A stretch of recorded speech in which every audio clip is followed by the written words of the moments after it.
up? I know I just said I'm sorry I ever doubted you, but it would just give me so much peace of mind if I saw your Skype messages. So then I was like,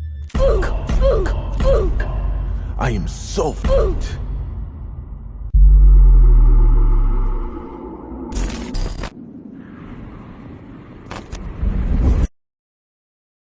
You remember high school relationships? That was terrible. I mean, it was a great experience, zero regrets, had a lot of fun, learned a lot of lessons, but for sure show. But I mean, how could it not be? I mean, grown middle-aged adults struggle to maintain healthy relationships. How is a 16-year-old boy with raging hormones and no life experience supposed to navigate the delicate and complicated matters of the heart? But that's what happens when you put hundreds to thousands of horny teenagers in a box for 7 hours a day, 5 days a week. And that's what happened to me. At 16 years old, I truly fell in love for the first time. And I had the stereotypical passionate, fiery, and drama-filled relationship that is all too common in high school. And like most of those relationships, it ended in a fucking inferno of pain and sorrow. So let's talk about that. I was 16 years old and it was the summer break between my junior and senior year. It was actually the first day of the SAT exams and I was standing outside of the testing center as we awaited for the test to begin. That was the first time I saw her. Taylor, or at least that's what we'll call her. She was this half Chinese, half Cuban girl, absolutely beautiful with one of the biggest, brightest smiles I had ever seen. Instantly, I was in love with this girl. So I go over and introduce myself, and right away we hit it off. We talked for a little bit, exchanged numbers, and then before you know it, we were up all night texting and talking on the phone. All the signs of young love were in the air. Fast forward a couple months later, and your boy is in his first real, full-fledged relationship. And if I had to use one word to describe it, passionate. And we both leaned in pretty fucking hard. Like we were meeting up between classes just to make out. I can't even tell you about the things we would do in just the most ridiculous places. In the back of movie theaters, hotel bathrooms, in the car line waiting to pick up her little brother from middle school. It was crazy. But it wasn't all sunshine and roses, my friends. Oh no. It was messy. I mean, the fighting, it was intense, and the rules we put on each other, absolutely ridiculous, and always grounded in immature jealousy. Like, we were the look at each other's text messages kind of couple. I mean, if I even saw another dude talking to Taylor for too long, I turned into a fucking caveman. Definitely not cool. And she didn't play games either, man. I remember this one time she had her girlfriend drop me home after school, and then she sent a string of text messages that went something like this.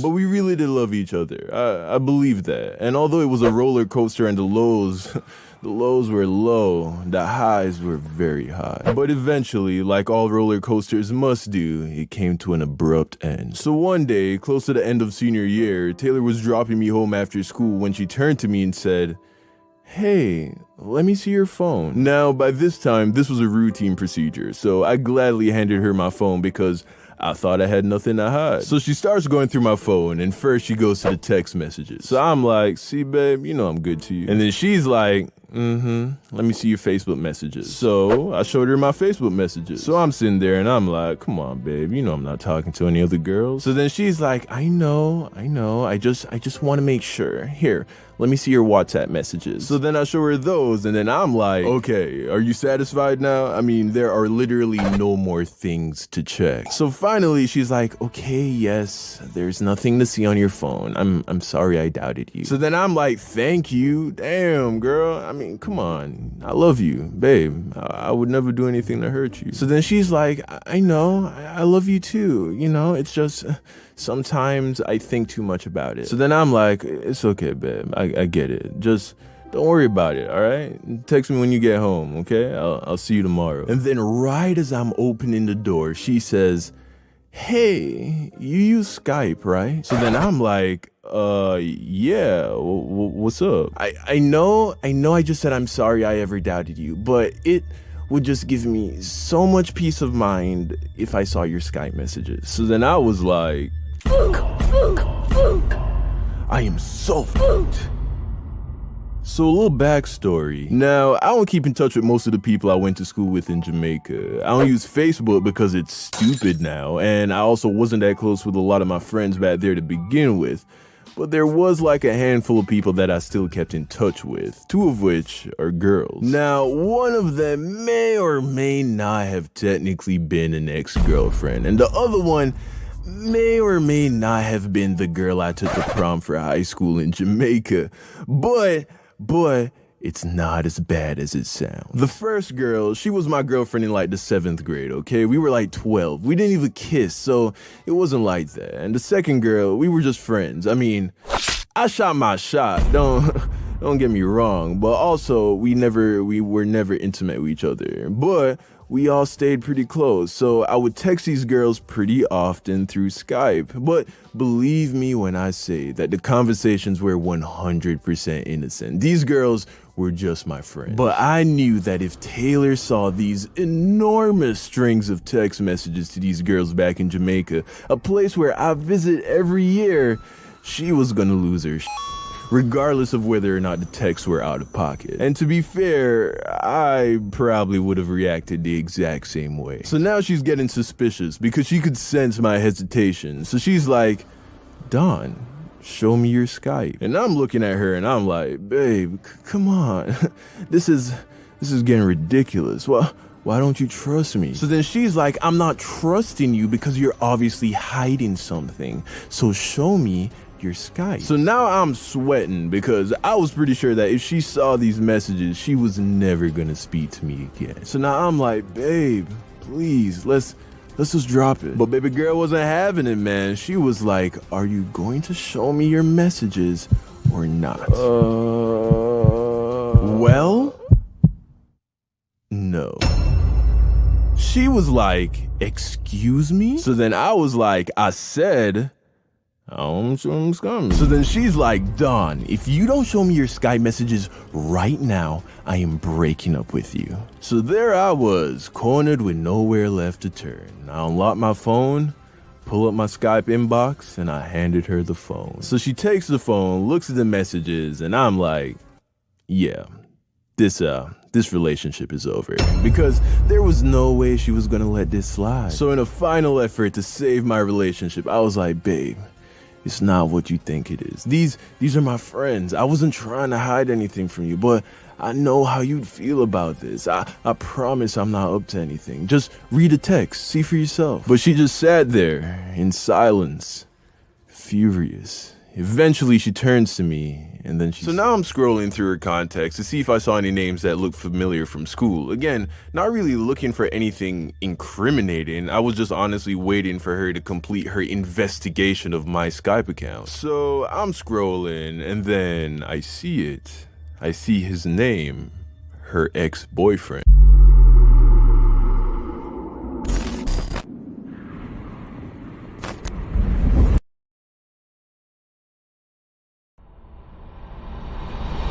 The first time I ever heard the term toxic relationship was about a year or so ago, and since then it's become a pretty mainstream term. And at first, I didn't like it. I mean, it's whatever now. I guess it's a good word to describe an abusive or dysfunctional relationship, but I feel like it does a poor job at actually communicating what it feels like to be in a relationship that one would describe as toxic. And I could be wrong, maybe it's just me, but when I think of toxic things, I think of heavily polluted lakes or poisonous gases in the air, environments that would make you feel increasingly and consistently sicker and sicker if you were to be in them. That's not what a toxic relationship feels like. I mean, if you found your significant other to be constantly repulsive and consistently hurting you, you would have no problems leaving and forgetting all about them. No, these kinds of relationships are more akin to being addicted to hard drugs than to being thrown into a toxic lake. If things were always bad, you wouldn't stay. You stay because when things aren't bad,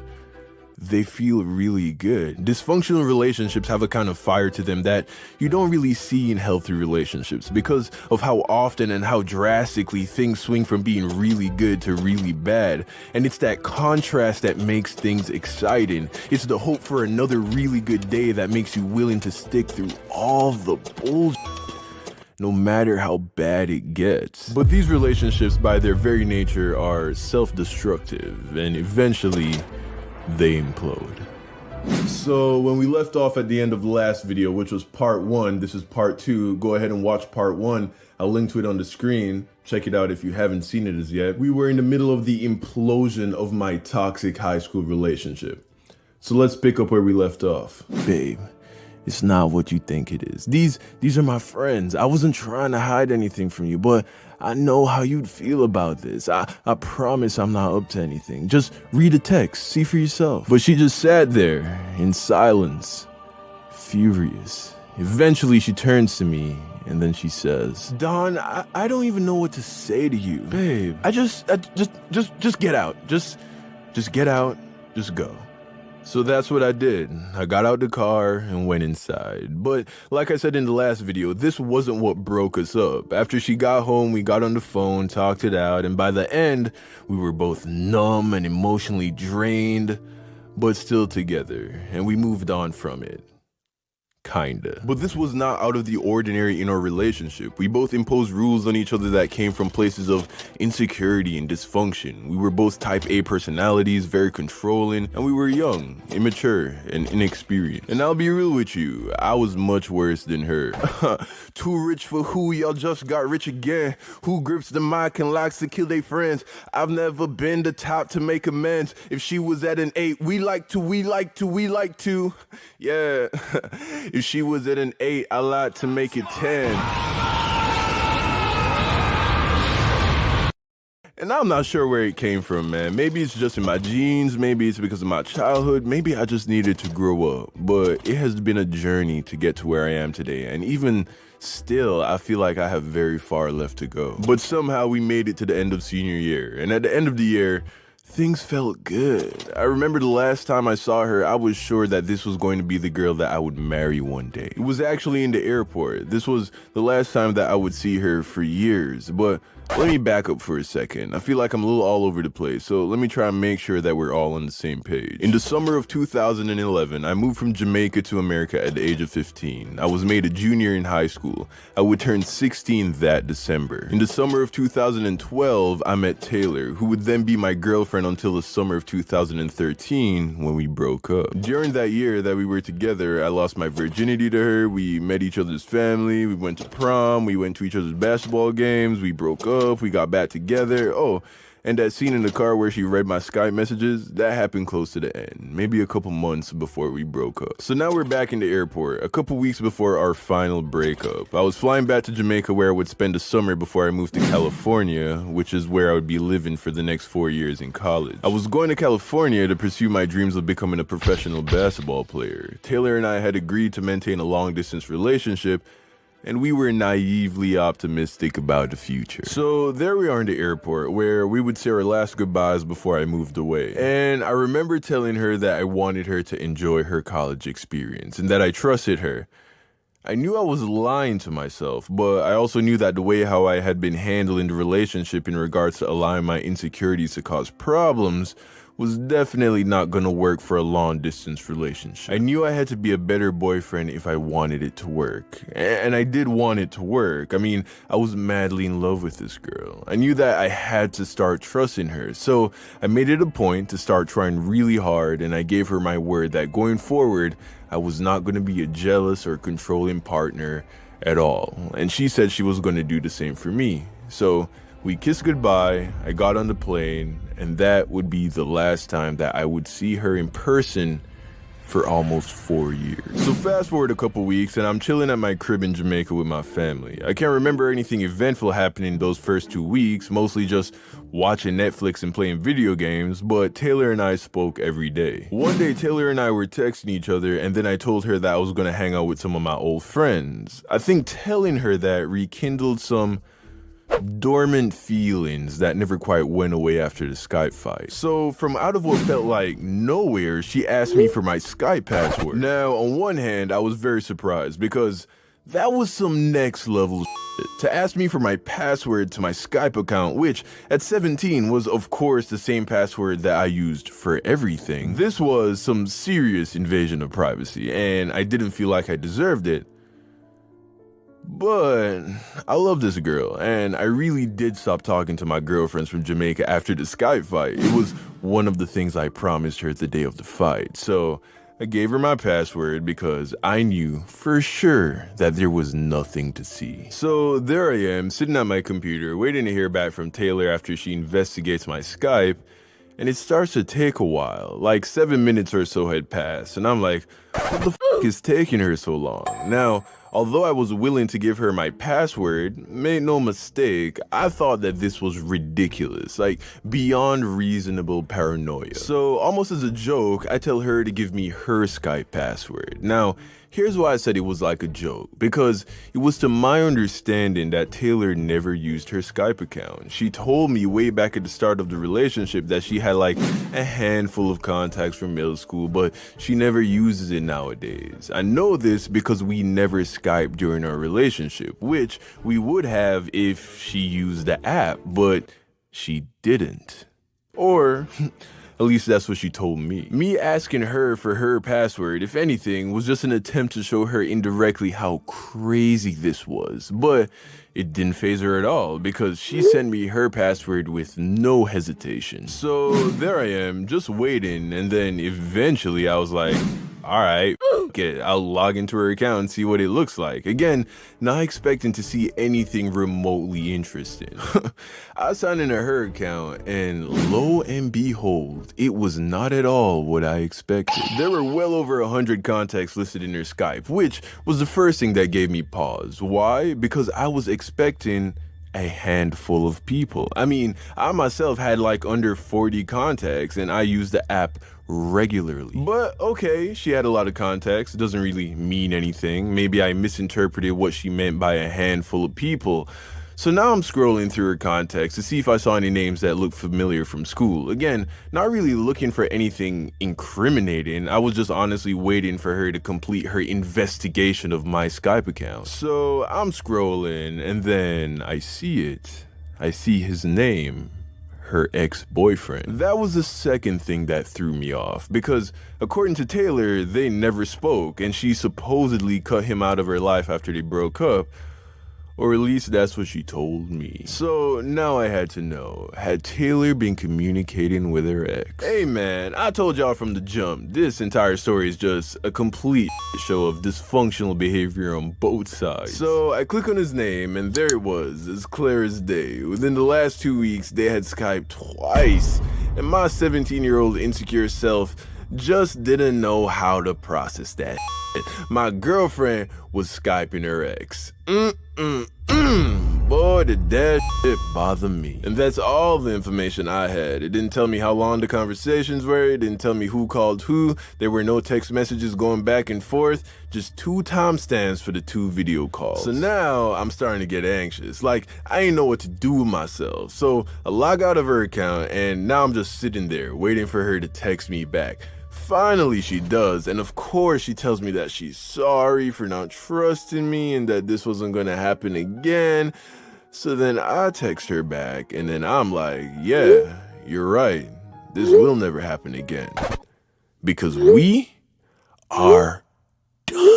Instantly she replies and she's like, what do you mean? And then I tell her that while I was on her Skype account, I saw that she had been talking to her ex and that I was able to get into the history and pull everything up. All the messages, all the timestamps for the video calls, I could see everything. So obviously I was lying. Like I said earlier, I only saw that someone called somebody twice within the last 2 weeks.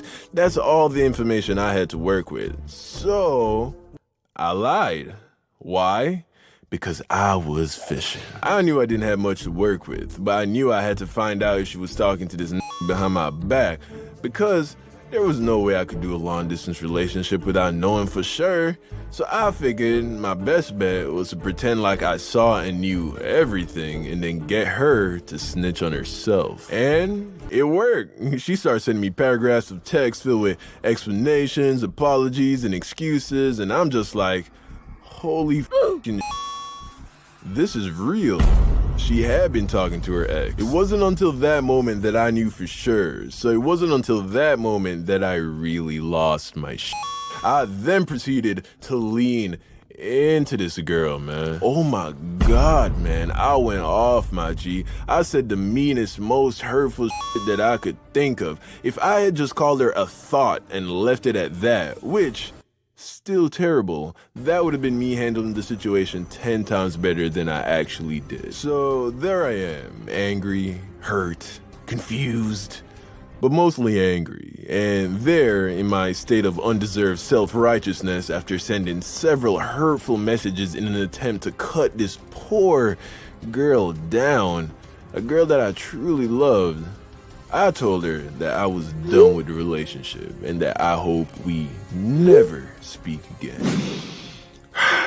Guys, this is a video where from start to finish, I'm giving you example after example of what not to do. I handled almost everything poorly in this relationship. Absolutely terrible. Most of the things that I do right nowadays when it comes to a relationship or talking to a girl, I learned from this one relationship. I have been in several relationships, and this one relationship probably taught me 70% of what not to do and what to do when in a relationship with a girl. That is how badly I f***ed it up.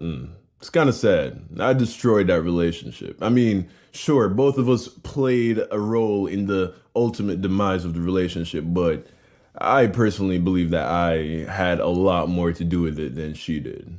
So now she's hurt and upset because of all the f***ed up shit I said to her. So then she was like, okay, Don, if this is what you want, and if this is who you are, then I don't want a relationship either. So then I was like, fine, good, see ya. Wouldn't wanna be ya. And that was it.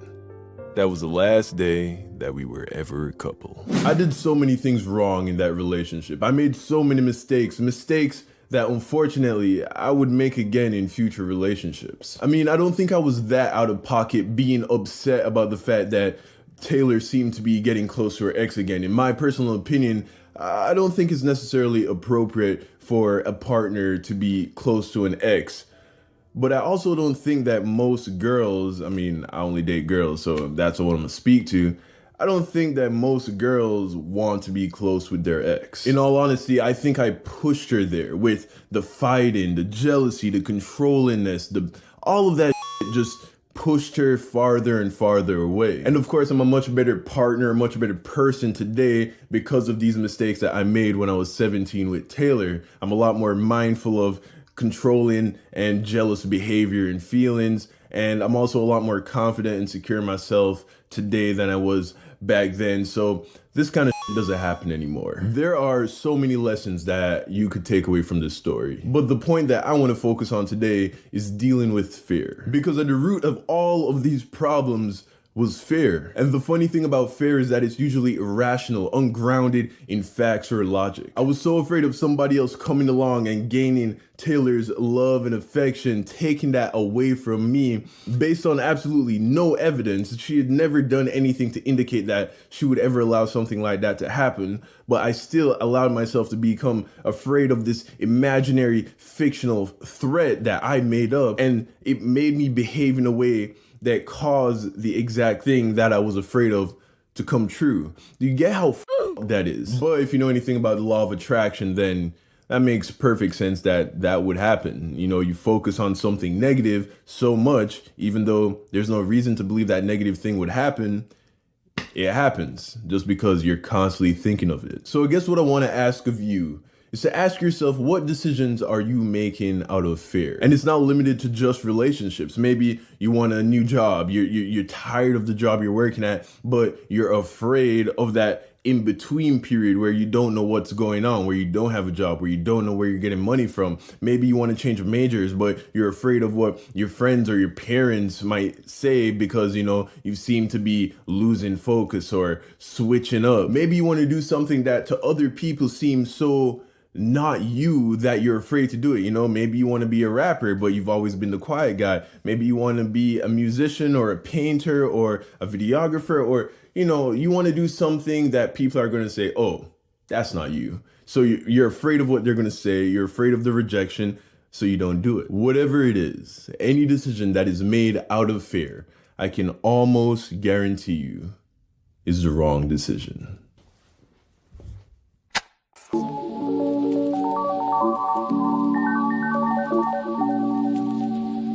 Look at she cars.